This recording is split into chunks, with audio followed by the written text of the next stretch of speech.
Yo, what's going on, guys? We're doing another video, and this time we're doing a video on going bioactive for your crested geckos. So let's get right into it. Now, starting off with the pros and cons of going bioactive for your crested gecko. One, it's obviously going to look better than a glass box with some plastic plants in it, because you'll have live plants that are constantly growing and changing on a nice background to make it look like a little piece of the jungle. Two is it's going to give you a lot less maintenance, because you'll have the bioactivity handling all the waste and uneaten food for you. So you'll have more time to spend with your pet and less time cleaning. And three, it's overall just going to give you a healthier animal, because they'll feel more secure in a nice live planted tank, and it'll give you more natural behaviors that you would see. For the cons, it is going to cost a little bit more than I believe a regular tank would, because there's a lot more stuff to purchase. So that is definitely one con. And another one is it is a little bit harder to set one of these up. It takes a lot more time and dedication, but once you get the hang of everything, it'll come out very nice. Now we're going to get into the components of doing a bioactive enclosure. I start every enclosure with a background. This case, I'm using a styrofoam and concrete background, which I'll get into more in another video on how I do all my backgrounds. That's one kind. Another kind is the great stuff and the silicone method, which I will also do another video on. But now let's get into the other parts. All the way at the bottom, you have your drainage layer, which can consist of anything from leca, hydrogen, egg crate, and in my case, I'm using aquarium pebbles. This is just so your soil doesn't get into the excess water that's going to be at the bottom and create anaerobic bacteria. Then above that, you have your screen to separate it. This is just going to help so that the soil doesn't get down into your drainage layer. And the only really main thing you want to have about that is to make sure it has a very good draining capability, so that water doesn't sit around and not drain through it good. Next, you're going to have your soil, which you could buy pre-made soils or make your own. You just want to make sure that it consists of a sphagnum, coconut coir, peat moss, charcoal, and some kind of bark. Then you'll have your leaf litter. In this case, I'm using maple and oak. You're also going to want some hardscape elements like cork bark, driftwood, manzanita. I've used all those in most of my enclosures, and they work pretty well. Nothing will rot or nothing's growing mold. Then the best part is the plants. For plants, I like to use Ficus Benjamina, different species of Alocasia, ivy, different Philodendrons, and Pothos. And I'll do a whole plant list of everything I use for my crested geckos in the description below. But let's get on to the next part of the video.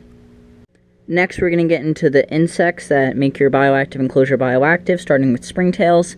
They're going to help eat any mold or fungus that grows in your tank. They're very small, and I'll be doing a video in the future on culturing them.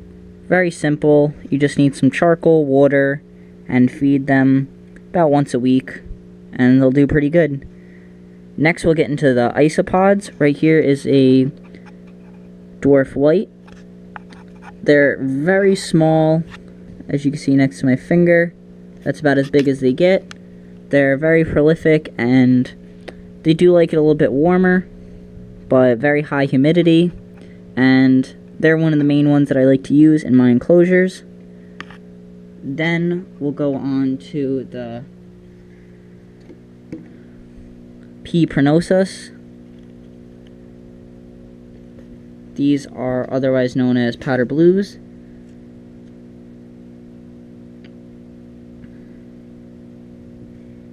They're also a very small isopod. They'll stay mostly in the soil, and they are extremely prolific. I've only had these a few months, and they've been breeding absolutely like crazy.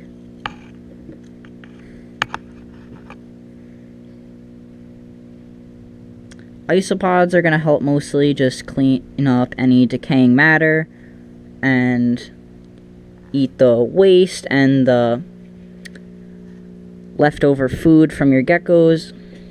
The springtails will help with that too, just the isopods do a much better job at that. Then we can move on to my P. laevis dairy cow. These are going to be more of a designer isopod because they're a little bit more expensive, and it's a lot more to lose these in your tank, but you can definitely use them. There's nothing wrong with that.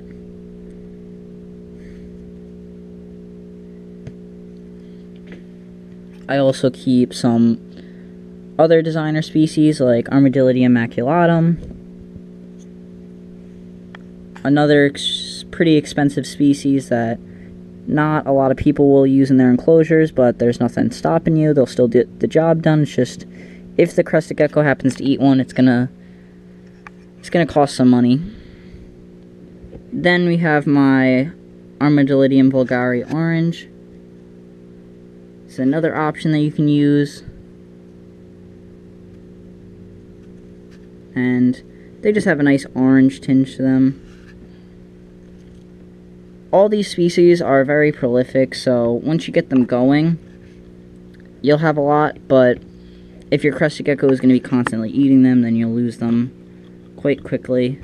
That's why it's always good to culture them in a separate container, and to add isopods like once a month and springtails once a month to your enclosure to just repopulate them.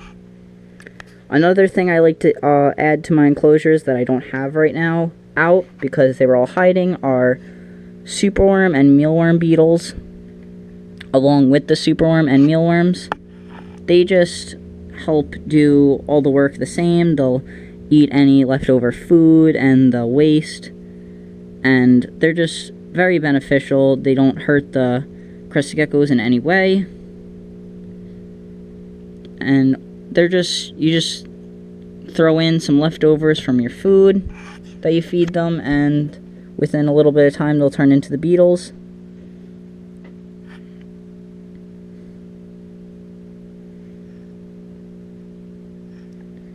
After some time you'll also get the mealworm beetles and the superworm beetles to produce offspring, so then you'll have free food in your enclosure. So if the crested gecko is ever hungry and you might be away, there's always a good chance that a superworm might come up to the surface and your crested gecko will get a nice snack.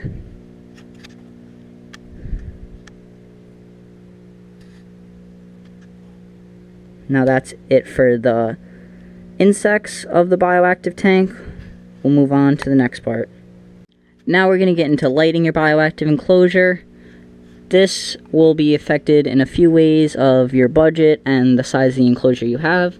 If you're on a lower budget, you can always go with some LED house lights like I have here. These are good.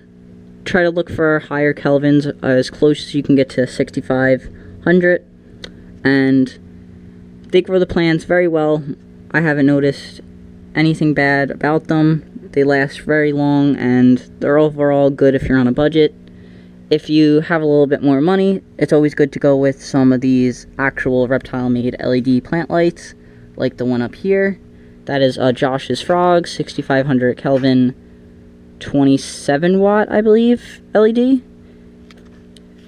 It's around, I think, $26, so it's a bit more expensive than these, which will cost you about like $8 for a pack of 4.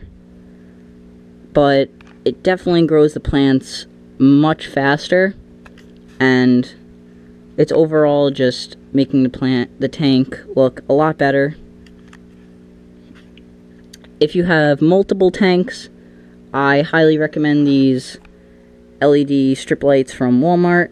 So they're about 4 feet long, they cost about $17, and I have not noticed anything bad about them. They have grown these plants very quickly, very good, but they only come in the 4-foot option, so unless you have multiple tanks next to each other, it's not going to work.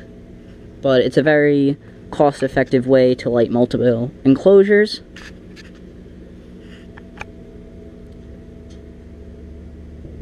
So the main things when it comes to your lights is just try to hit that 6500 Kelvin mark, and just make sure that the plants are all in their places that they should be on their required light levels. So highlight, make those very close to light, and the low light plants, put those under cork bark or hit, like, underneath the higher light plants, and everything should do good. Alright, now we're going to wrap this video up with some of the maintenance for your enclosure. You're going to need to trim the plants back as needed whenever they're growing a little bit too big, and whatever you want to do with those, either plant them in the tank, in another tank, sell them, trade them online, that's up to you. Just, that's one thing that you're going to need to keep up with. Another thing is misting. You're going to want to mist the tank fairly regularly, more than a regular tank, because of the plants. And I mist mine about 2-3 times a day. And I have a screen top, so it loses it pretty quickly. That's why I do it so very often. And do a nice deep spray. Make sure everything is nice and wet.